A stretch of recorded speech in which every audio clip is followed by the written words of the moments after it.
Again and again, I'm saying, let's not differentiate between a 20-year-old woman and a 20-year-old guy, because we lived and grew up in a world, and we were successful in a world that doesn't exist. Absorb information that's coming at you from social media, but then you say, make sense of it and say, what do I then choose to believe? You better have some source of faith that grounds you. So you talked about 60s and 20s. I want to ask a question about the young woman who's now in her 20s and 30s. She's just beginning her career. She wants to grow in it. What is your aspiration for them? My aspiration for each person, whether it's a woman, again and again, I'm saying, let's not differentiate between a 20-year-old woman and a 20-year-old guy. Okay? The aspiration for each of them is that they should reach their potential. They should find their path, which is unique, and thereby strive and achieve their fullest potential and leave the world uniquely more beautiful as a result of their passage through it. For somebody, it's as a musician. For somebody, it's by inspiring others the way you do. For somebody else, it's starting a business. Whatever it is that is truly an expression of your unique God-given capability is what I would hope for. Okay, lovely. So is there some skill that you've come across recently? You've been all over the world or in the world of the computer world, of course. But what should they be studying? What are some new skills, some new areas that they should focus on? Look, the world is changing profoundly. And one of the things I advise young people is don't listen too much to the advice of elders, which includes, therefore, me. Because we lived and grew up in a world, and we were successful in a world that doesn't exist. Okay? The future is nothing like the past. And there are at least two ways in which I would say it's different. One, it's way more volatile and turbulent and crazy. Okay? The second thing is technology is reshaping everything. And I would particularly call out the influence of AI, artificial intelligence. And so the problem is the education systems are not keeping up. The other day I'd gone and visited some friends, and they had a 10-year-old girl, and I said, what are you doing? She said, tomorrow's my exam. I said, what do you have tomorrow? She said, maths. So I said, what are you doing in maths? And she said, I'm doing BODMAS. Okay? And I said, wow, nothing has changed in 60 years. Okay? It's exactly the same thing, being taught exactly the same way. But the world has changed. So today, we're still teaching people knowledge. Okay? The reality is a child with a cell phone has access to the internet and therefore all the world's information. You don't need to memorize anything. What you need to do is teach them how to think, how to solve problems. We don't do that. AI is more and more capable of doing things that we used to think are uniquely human. Okay, that includes writing coding and software programming. That includes interpreting an X-ray or a MRI scan or something like that. 8 times out of 10, 9 times out of 10, the AI beats a human. Okay? So we have to start thinking about, if I'm 20 years old or 30 years old, what am I supposed to do? And the answer lies in becoming more and more uniquely human. What does that mean? It means the ability to have this kind of conversation, to relate, to connect emotionally. Okay? The ability to lead. I don't think in this century AI is going to be able to lead human beings. Humans are going to lead human beings. The ability to build a business. Entrepreneurship, I think, still requires a very, very high degree of nuance. Okay, AI can be a tool in that, but it's not going to build a business. Okay, creativity and creative problem solving. These are all very much squarely in the realm of human beings. I'd say get good at that, good at these things. But the challenge is, where am I supposed to go learn these things? Because they're not taught in school and college. They're not taught in the company.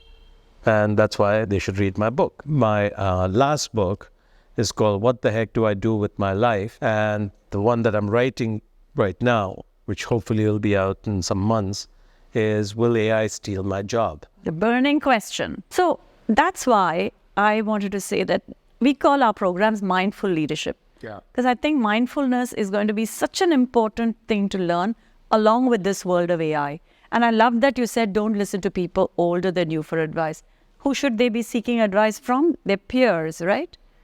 No, I think it's way more complex today. Today, you have to take inputs from all directions, but then apply critical thinking to figure out what really makes sense to you. You can't listen to just your peers, because some of them have some pretty bizarre views. You can't trust the news because there's so much fake news and disinformation. You can't trust people who are in positions of power because most of them are liars. Okay? So this is the difficulty. Critical thinking is becoming one of the central skills, where you absorb information that's coming at you from social media and all these different directions, but then you make sense of it and say, what do I then choose to believe? Okay? And that is something we all better be good at. So human connections, human relationship building, I just love that you're putting the spotlight on that, Ravi. Because that's in your program. Yeah, because that's the crux of what I was hoping. Many people who are not being taught this in schools or colleges, and should we dare teach it at home, they'll run away saying you're teaching religion, which is not what we're trying to do, right? We're teaching this value of being mindful, connecting with people, putting others first, slowing down a little bit. Self-awareness. Yes, self-awareness. And then maybe some self-transformation is easier when you do all of this. So if we could come up with sort of a 8-point program, wouldn't it be wonderful to bring that to the main core curriculum? Yeah, we have to. Look, we're heading into a extremely difficult time in history, okay? A period of extreme change. You've got climate change. You've got, violent conflict in many parts of the world, both between countries, within countries. There are no jobs. I saw today in the newspaper as I was coming in to meet you, 40,000 people applied for a road sweeper's job, including many with masters and PhDs. Okay?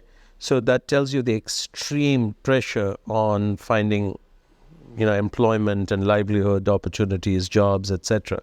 And so to remain sane and calm in the middle of all this is just an absolutely core skill. So we need to do a better job getting more and more people. And I know that you yourself practice silent centering meditations, right? No, I'm very uneven. I'm not the best exemplar of this. I wish I were better. Uneven. But it's important, right? Tell our audience how important and how you tried.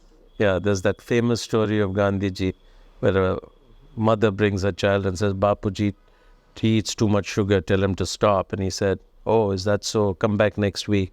And next week he tells the boy, you shouldn't eat so much sugar, it's bad for you, it'll rot your teeth. She said, why did you not tell him last week? And he said, because last week I was also eating a lot of sugar. So like that, I think I should learn to get into the more consistent practice before I give the advice. But no, it is figure out whatever will calm you, and that can include playing a good game of tennis or an hour of singing or whatever transports you and calms down your mind. It doesn't have to be sit cross-legged and focus on your breath. That's one form of meditative practice, but there are many others. Just making a habit of it, just as you do so many other things, right? Great. Quiet time, yes. Centering, silent, quiet practice. Great. So how did you handle a stressful situation, Ravi? What would be a strategic way you would make a decision if it was a stressful, challenging situation at work? Any one of your examples? There's so many. Yeah, by the time you're 60 and, I've led teams and organizations for nearly 40 years now. There's constant stressful situations. Some are more stressful than others. Right now, for instance, one of the not-for-profit organizations I'm leading is running out of funding. Okay, so it's an existential moment. Okay, so if we don't raise more money, there's no payroll by December. Okay, so it's stressful.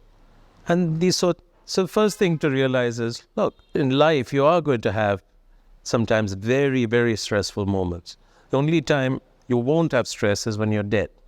Okay, and therefore you shouldn't wish for a stress-free existence. It's part of life, along with the good stuff. And so when you're in that moment, know that This is also a phase. This too will pass. We'll get through it, number one. Number two thing is, don't go through it alone, okay? Back to the 5 people, or I encourage people, particularly those in significant positions of responsibility. Think about your personal board, okay? Who are 5, 7, 8 people who you can truly trust, who will stand by you, give you good advice, or maybe just emotional support. And that includes, better be your spouse, 1 or 2 really close friends. So if you don't have the support network, getting through the tough, challenging period is more difficult. I think a third thing that really can make a difference is faith. For some of us, it is faith in God. Yeah. For somebody else, it's some other thing. But you better have some source of faith that grounds you, okay? Otherwise, you're this tiny little paper boat being tossed about in the big ocean, yeah? So what is your anchor? So you'd better have these anchors of faith and family and support networks and so forth. And the rest you figure out, okay? You figure out. So what is that one habit you've used for your own personal and professional success? What is the habit? Well, as I said, if I have been successful, I would attribute a lot of it to hard work. Even at 60, I'm putting in probably an average of a 60-hour week. In the last 5 weeks, I've traveled to 3 continents for work, very often with 4 hours of sleep, because I love what I do. The second thing is surround yourself with good people, okay? And that is particularly the team, if you're leading a team or any situation, if the people around you don't share the same values, find a way to move away, because it'll never end well. So I made great efforts to choose, to a reasonable extent, who I work with, etc., etc. So I think that's been a very important thing. What's the third thing? Yeah, I never shied away from new challenges. Many people are afraid to tackle new challenges because they're afraid they'll fail. Okay, and I have done so many different things in my life. People are amazed, surprised, shocked. And that's because I am not afraid to fail. Okay? Because to me, the only failure is quitting. Okay? So, yeah, you try something, it doesn't work first time. It's okay. You get up, dust yourself off like a child learning to walk. And you keep going again, and you walk 3 more steps before you fall. So I think this has been very important in my case, and I would encourage other people to redefine what failure means. Okay, the only failure is quitting. If you're tired, I always say to our women in ChampionWoman, if you're tired, rest. Sure, rest. Yeah. But don't quit. Yeah. You can't quit, because if you quit, then you can't face yourself in the mirror the next day.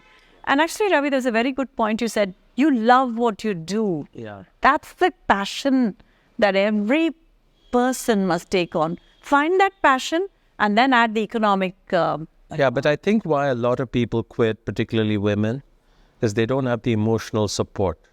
It's not because they're working 18 hours a day. Okay? They're okay working many hours a day, and you can rest and recover. What is missing perhaps in many of our lives is the emotional support we need to keep going. Feeling valued, feeling occasionally appreciated, okay, or getting the reinforcement, you're on the right track, you can do it, Ranjini. They don't get enough of that. And that's because they haven't done the hard work of putting a peer group together that will do that. So how wonderful to have had Ravi Venkatesan as the first guest on our show. Such a delight. I want to ask you, how did you say yes to me? How do people work on themselves to get others to say yes to them? You did one thing very simple. You asked. Many of us don't even ask, saying, oh, they may say no. Okay, that's all it is. So that's all it is, dear viewers.